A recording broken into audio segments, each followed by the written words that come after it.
Pati pera po ng PhilHealth, kinulimbat na. Pati pera ng PDIC, kinulimbat na.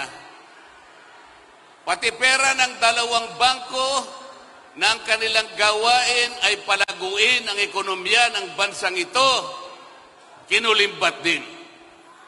At inilagay nila ang mga perang yan sa mga proyekto na silang ang kikita. Yan po ba ang team na iboboto ninyo? Yung team na gustong tanggalin ang Vice President? Wala pong kasalanan ang Vice President. Yun po yung team na lalapit uli sa inyo. Sila po uli ang lalapit sa inyo. Lalapit na nagmamagandang puso. Ewan ko naman kung papansinin nyo pa. Magkano po ang 1 kilong bigas ngayon?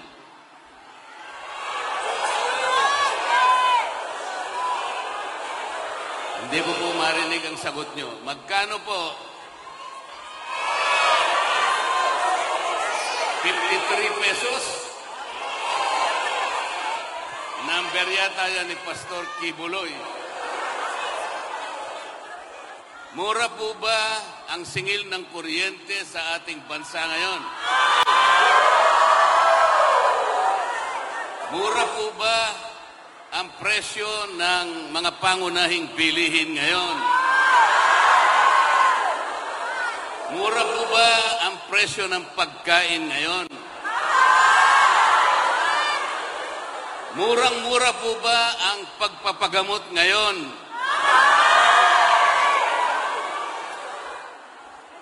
Wala nang mura?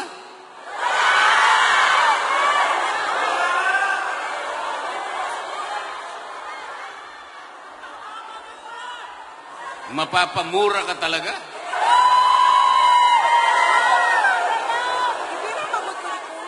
Mga kababayan, maraming salamat po sa inyong mainit na pagtanggap sa hapong ito.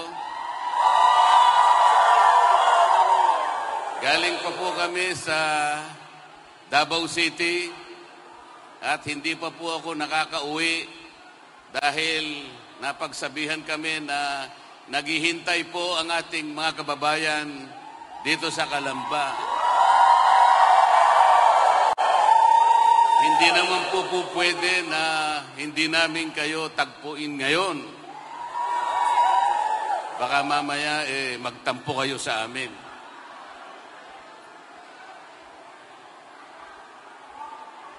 Bakit po imbes na maging mura ang mga bilihin, ang pagkain, ang kuryente, at lahat ng bagay na kailangan ng mamamayan para sa mabuhay, ay wala nang tigil ang pagtaas? Bakit po kaya? Dahil po sa malalang katiwalian at korupsyon sa ating bansa. Lubog na po ang ating bansa sa korupsyon. Meron nga pong nagpadala sa akin ng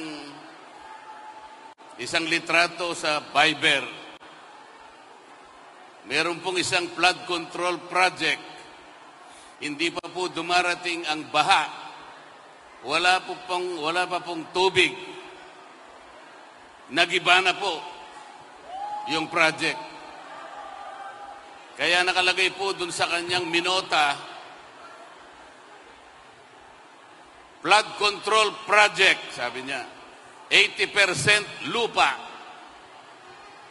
plus 15% simento, plus 5% bakal, equals pera. Napakahirap po talaga. Ngayon po,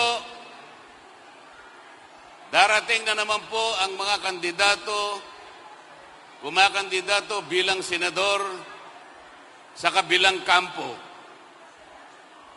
Lalapit silang lahat sa inyo para sa ganon ay humingi na inyong mahalagang tulong upang sila'y muling mailuklok sa kanilang mga pwesto. Hindi ba ninyo itatanong sa kanila, bakit po kayo lumalapit na naman sa amin? Samantalang yung tungkulin po na ipinangako ninyo sa amin maraming panahon nang nakararaan ay wala namang natupad. Yung pangako po ninyo na magandang buhay, na mailagay niyo po kami sa magandang kalagayan, nasaan na po yun? Lalapit sila sa inyo, meron daladalang konting ayuda. Ang tawag po nila dyan sa mga ayuda, akap, AX, tupad, at kung ano-ano pa. Ipagpalagay na po natin ang matatanggap ng bawat isa. Ngayong nalalapit po ang eleksyon ay 10,000 piso. 10,000. Kapag ka dinivide nyo po yung 10,000 sa 365, ibig sabihin sa loob ng isang taon, meron kayong makukwentang amount dyan. Ano man ang makwenta nyo, i-divide nyo uli by 6. Sapagkat ang termino ng isang senador ay 6 na taon. Katapos-tapusan ang makukwenta ninyo dyan, 5 piso isang araw, katumbas ng ibibigay nilang 10,000 sa inyo sa loob ng panahon na sila ay uupo sa Senado.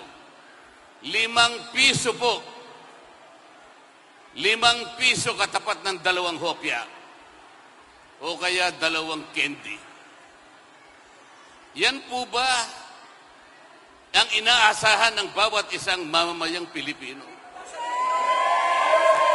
Yan po ba ang ipinapangako nilang pagsisilbi sa inyo? Lalapit sila sa inyo, iaabot ang konting pera, mapaligaya ko. Mapaligaya siguro kayo, baka wala pang isang araw eh. Baka lahating araw lang, wala na yung binigay nila. Ang katapat po nun sa loob ng 6 na taon, 5 piso isang araw. Sa harap ng napakamahal na bilihin na sa araw-araw ay nagiging hamon sa bawat isang Pilipino. Maawa po kayo sa ating bansa. Maawa kayo sa inyong pamilya. Huwag kayong papayag na insultuhin kayo. Ang Pilipino ay merong dangal. Ang Pilipino, hindi niya ipagpapalit ang kanyang dangal. Ayaw ng Pilipino ang ayuda. Alam po ninyo ang ayuda, kailangan lamang po natin yan sa panahon ng krisis. Nasunugan, tulungan mo. Nabagyo, nabaha, tulungan mo. Yan yung ugaling Pilipino. Pero kaya siya pupunta, dala-dala yung ayuda sa'yo, para sa ganon, ay malinlang kanya. Para sa ganon, sa kinang ng perang dala-dala niya, baka sakaling ikaw ay maiiligaw niya. Binabayaran niya ang boto mo. Huwag po ninyong ipagbibili ang kinabukasan ng inyong pamilya. Ang Pilipino po, kahit mahirap ang kanyang buhay, ang gusto niya, ang gusto ng Pilipino, bigyan mo siya ng pagkakataong makapagtrabaho. Yun ang gusto ng Pilipino. Ang Pilipino ay merong karangalan. Ganun po ang dapat ninyong gawin. Meron kayong pagpipilian. Dalawang teams lamang ito. Yung team namin po, Team Suka. Tinawag po kaming nagbebenta at bumibili ng suka. Huwag po kayong magagalit doon. Pabayaan nyo na po yun. Okay lamang po yan. Kasi po kung sa dalaga, kagaya po ng napakaraming dalaga nakikita ko ngayon, ang gaganda pa. Kapag ang dalaga may asim, komplimento po yun. Ang Team Suka ay may asim. Yung kabila,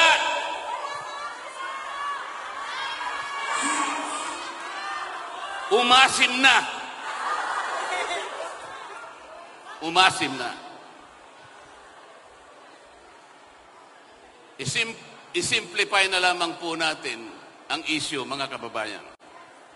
Gawin nating simple ang pinag-uusapan. Kung bakit napakataas ng presyo ng lahat ng bilihin.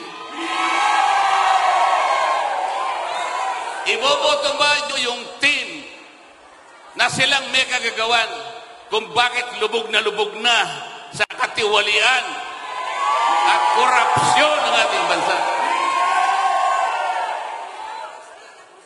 Pati pera po ng PhilHealth, kinulimbat na. Pati pera ng PDIC, kinulimbat na. Pati pera ng dalawang bangko na ang kanilang gawain ay palaguin ang ekonomiya ng bansang ito, kinulimbat din. At inilagay nila ang mga perang yan sa mga proyekto na silang ang kikita. Yan po ba ang team na iboboto ninyo? Yung team na yan din ang may kagagawan kung bakit na-impeach ang Vice President. Gusto nyo ba yung team? Yung team na gustong tanggalin ang Vice President? Wala pong kasalanan ang Vice President. Ako po ay kasama sa House of Representatives. Ang kalabang ko po ay napakarami. Napakarami nila. Ngunit sinasabi ko sa kanila, mali ang batayan ninyo. Mali pati proseso na ginamit ninyo. Walang kasalanan ang Vice President. Yang team na yan ang gumawa ng paraan para sa ganun ma-impeach ang Vice President. At kapag yung team na yan ay nanalo uli, tuloy-tuloy na nilang tatanggalin ng Vice President. Alalahanin po ninyo, mga kababayan, ang ating pangalawang Pangulo, Sara Duterte, ay inihalal ng mahigit 32 milyong Pilipino. Ang bawat isa sa inyo ay kasama doon sa bumoto sa kanya. Yung kapangyarihan na ibinigay ninyo sa Vice President, basta-basta na lang nilang tatanggalin. Yun po yung team na lalapit uli sa inyo. Sila po uli ang lalapit sa inyo. Lalapit na nagmamagandang puso. Ewan ko naman kung papansinin nyo pa.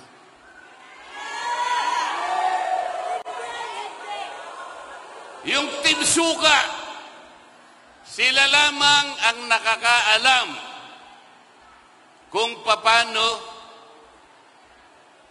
i-address ang lahat ng hamon na kinakaharap ng ating bansa. Ang Team Suka na nandito sa inyong harapan ngayon, Sila lamang ang magtatanggol sa kapalaran ng Vice President. Wala nang iba. Sa sandaling makahanap sila ng 16 na senador sa susunod na Kongreso, sa susunod na Senado, matatanggal po ang ating Vice President. Yan po ang kanilang gustong gawin. Kaya ang gusto po nila, 12-0. 12-0 daw po.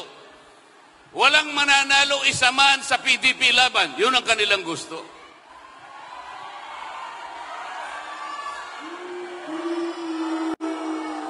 Sapagkat gusto nilang siguruhin na matatanggal ang Vice President. Papayag po ba kayo na mangyari ito?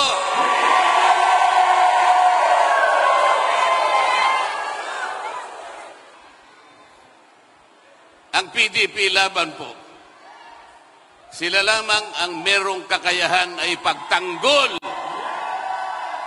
at pigilin ang kanilang mga balakin. Mahalin po natin ang Pilipinas. Sagipin natin ang ating bansa.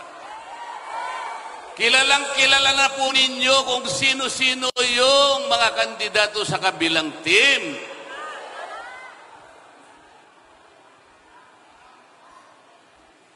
Kilala na po ninyo, hindi ba? Pabalik-balik na lang. Pabalik-balik. Yung karamihan sa kanila, nakabalik na ng ilang beses. 2, 3, hanggang 4 na beses na nakabalik sa Senado. Ano ang kanilang mukha na iharap sa inyo? Anong mukha ang iharap sa inyo? Kailangan po ninyo silang tanungin. Paglapit po, ang totoo niyan, hindi po sila lumalapit ng personal. Ang ginagamit nila, television, ang ginagamit nila, radyo, mga tarpulin, kung ano-ano, sapagkat nahihiya sila na lumapit sa inyo. Sapagkat titingnan nyo sila sa kanilang mga mata, hindi sila makakatingin sa inyo. Ngunit ang PDP laban, sila po, titingnan kayo straight in the eye.